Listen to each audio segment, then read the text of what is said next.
Oh, Lord, Lord.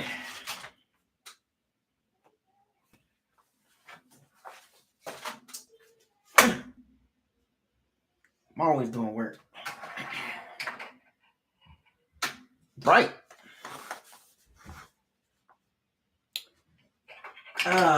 What we got?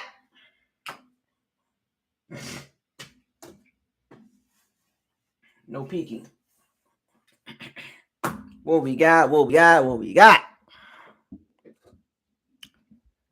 Whee! Let me get this right.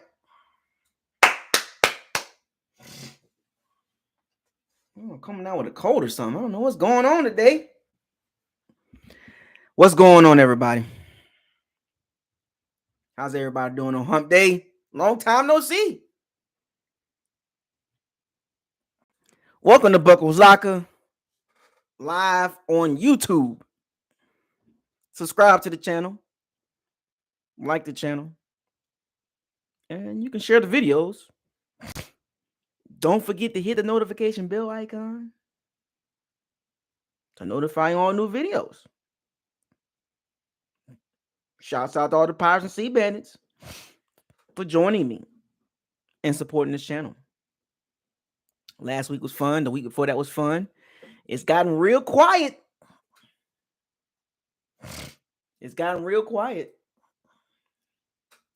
Real quiet with the Bucs moves lately. Let me give me some shout outs in the chat room real quick. Exclude Garvey, what up? Buccaneers for life. Days Beats, Fred, Brent, Walt, Ray P, Daniel Guzman, Haitian Boy 407, Sandoval 813.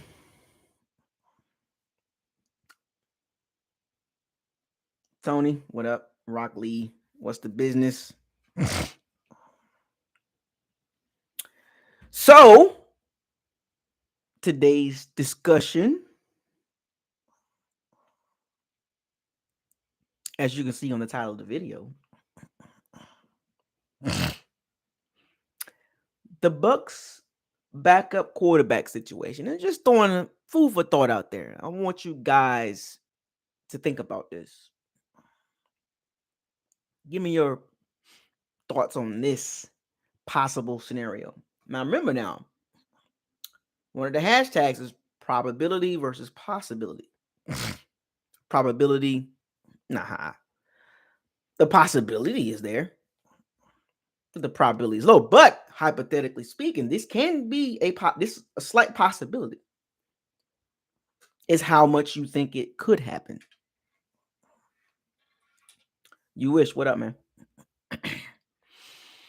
And the question is, how would you feel about Baker Mayfield being the backup quarterback, the succession to Tom Brady? Because as of right now, it's Tom Brady's last year.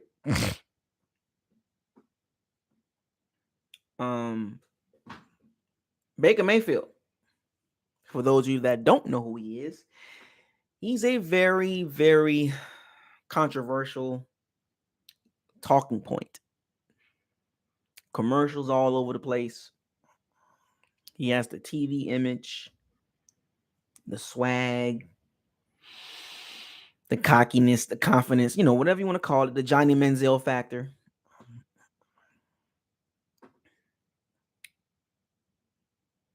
And then you look at our situation. Kyle Trask. I'm not going to count Blaine Gabbert. I like saying Blaine Gabbert. I'm not going to count that because he's not on the roster right now.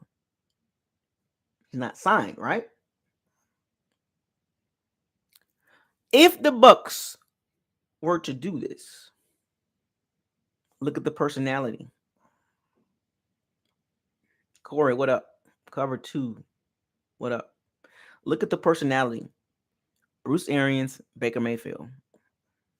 Personalities kind of match, don't it? Remember, I'm talking about fit. We're talking about the possibility of this happening. Not the probability. A possibility. Slight. But look at the personalities. There's a personality fit there, right? I mean, Having Baker Mayfield, what up, Mom for Christ? Having Baker Mayfield in this system, would it go back to no risky, no biscuit, slinging all over the place? Because Baker Mayfield at Texas Tech and at Oklahoma. No, I'm not doing StreamYard today. Texas Tech. This is live on Facebook. This is directly from Facebook. I'll switch it up every now and then. Facebook. YouTube. The live on YouTube. Sometimes I switch it up. StreamYard, YouTube, Spotify. I'll switch it up. Baker Mayfield. Let's get back to Baker Mayfield. What up, CJ? Baker Mayfield slung the ball all over the place playing for Oklahoma and Texas Tech. So the Bucs offense can go back to no risky, no biscuit full time, per se, right? Get the ball out of his hands and let him chuck it to the bottom, but we saw that already. We saw how productive it can be in that offense, the full no risky, no biscuit, and we also saw how much it can hurt the offense. Because remember, in Bruce Arians' offense, if the receiver is this much open, he's open. Get it in there. Do as you told. Throw it. Keep slinging it. Bad advice to give any quarterback. What up, Neo L? But if Baker Mayfield was to come, what comes with it? A lot. Attention, controversy. Could it be a distraction? Baker Mayfield wants to play. There's a high probability that he's not starting this year.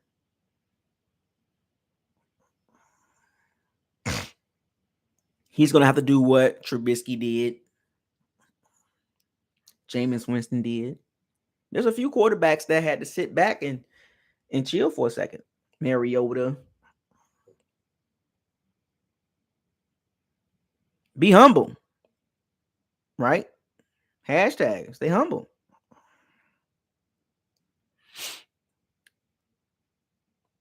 But does Baker Mayfield have the awareness, the sense of awareness to understand the situation he's in?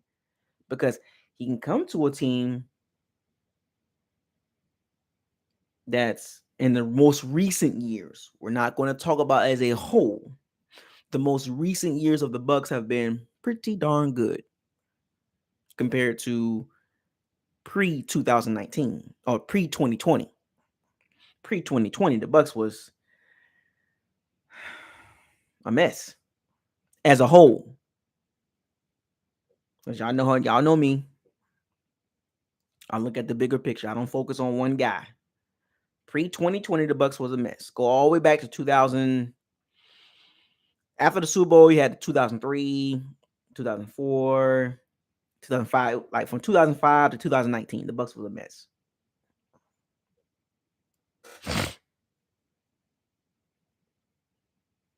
You can point a lot of fingers. The Bucs was a mess. But post 2020, the Bucs 2020, 2021, 2 good years. Got a Super Bowl out of it. Baker Mayfield can come into that situation and chill and get some of that heat off of him. Because right now, he don't look.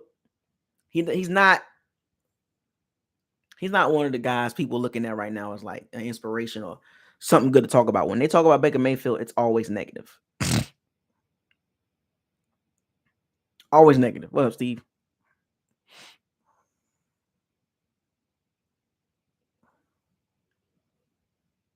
I'm just saying, he just needs to chill. Come into a situation where there's already established quarterback, get the attention off of him. Any negative light coming to the Bucs will be beneficial for his career. It would. I'm just giving y'all the possibility. Part of it, the game slows down the older you get, the more you understand. But the thing about Baker Mayfield, what up, Steve? His ceiling is low, if that makes sense. Because we saw him at Cleveland, OBJ, Jarvis Landry, Njoku, Austin Hooper, Chubb, Kareem Hunt, Jederick Willis, Benito, JC Trader, top 10 O-line. Man, was it Mitchell Schwartz was over there? I think he won. Like, you had it all.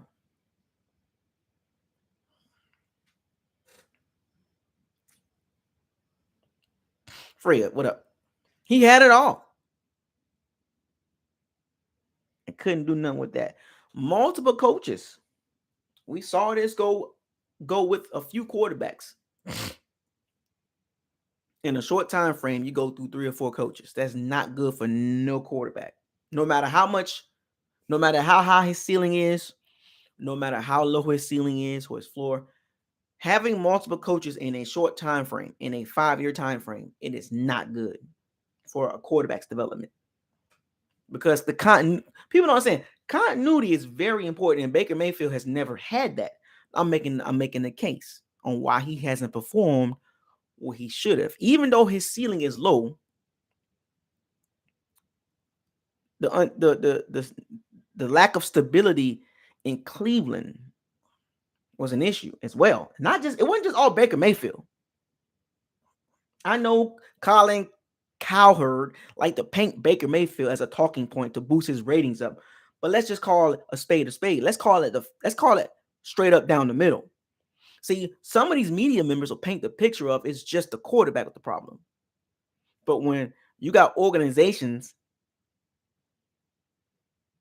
that go through multiple coaches and GMs that can't get right, that affects the quarterback. Stafford went through it.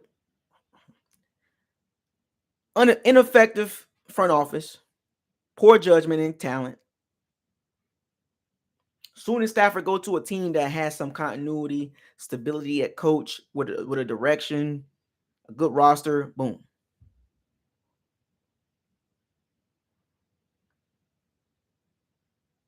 I use Stafford as an example, and I can use other examples.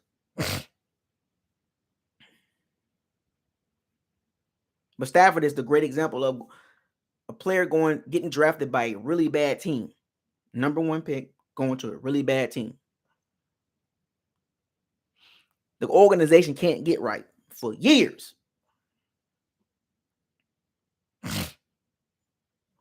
Boom.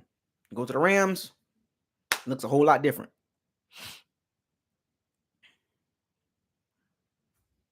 I'm saying, I know our history. Steve Young, Doug Williams. I know.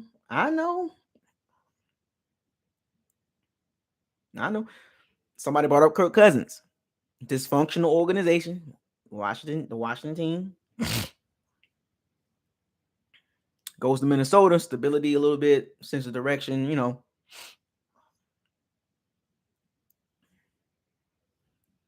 Sometimes a change of scenery and also going to the right culture will benefit a lot of quarterbacks. Trubisky, even though I think his ceiling is low as well. Chicago with Matt Nagy, unstable, no real direction. Goes to Buffalo, chill, understands, sits behind Josh Allen, a stable organization with Sean McDermott, Leslie Frazier. Was it Brandon Beane, the GM? Mariota, Tennessee. That was a little different, but you get what I'm saying.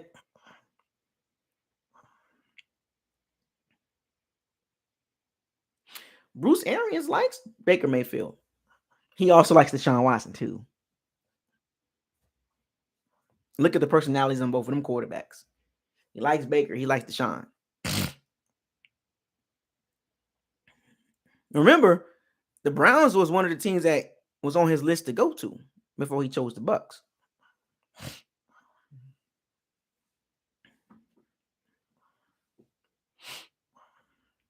So Baker Mayfield coming to Tampa for the last 2 years has been stabilized.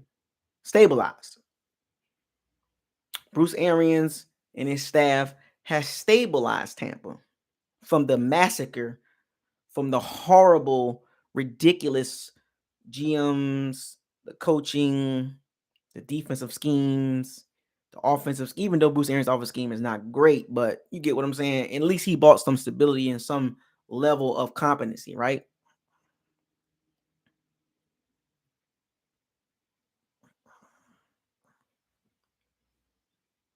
As much as we harp on Bruce Arians and when he runs his mouth and he just says anything like a drunk uncle at the barbecue, at least he's brought some stability. Because think about this, folks. Look where we came from. And I remind people of this. What was it? Before Arians, it was Dort Cutter, Lovie Smith, Shiano, Raheem Morris. And at the back end, I washed up John Gruden. Look at the coaching before Bruce Arians. The facts speak for itself. Remember, facts over feelings. Prior to Bruce Arians getting here, the Bucs were a mess. Stability, the biggest and most important things for a quarterback. Organizational stability. Now, folks, I'm just giving y'all the possibility of Baker Mayfield coming to Tampa. Not giving you the probability. But here's the problem. If that was to happen, his cap hit is too much money. It's like $18, $19 million. Who's paying that for a backup quarterback? Not Tampa. Tampa got a little money to play with, but they're not going to spend it all on Baker Mayfield. Because right now, Tampa chilling. Tampa just waiting for the draft. They're doing their pro days. They're doing their research with their local scouts, their area scouts, their regional scouts. Reporting back to the player personnel director, who reports back to the vice president, or the VP of player personnel director reports to Jason Light. Because remember, Jason Light is the GM, and the GM has to put together a team of his first level, his first tier, his lieutenants, player personnel director, the cap guy, yada yada yada yada. Assistant GM. He got to have guys under him. He divvies out the task. He said, "This is what we're looking for." He got a board up. He got a board up. He has his team of lieutenants and his worker bees that work for the lieutenants. This is what we need. Their job is to go out and make sure it happens, or give them some insight on players, possible trades, or transactions. Let's say transactions.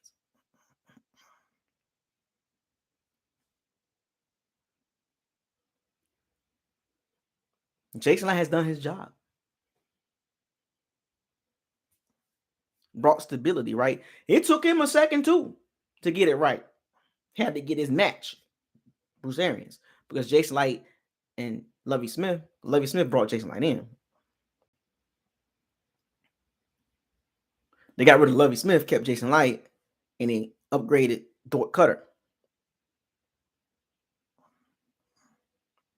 Dort Cutter and Jason Light was never a good match because Dort Cutter brought his guy Mike Smith in, and y'all see how horrible the defense is. My point is, stability is very important for organization, and especially for quarterback.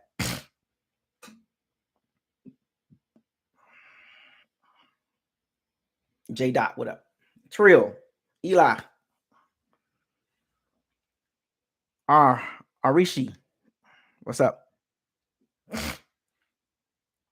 Now it's going to be up to the Browns to figure out what they're going to do, because they, at some point, they got to get rid of Baker Mayfield.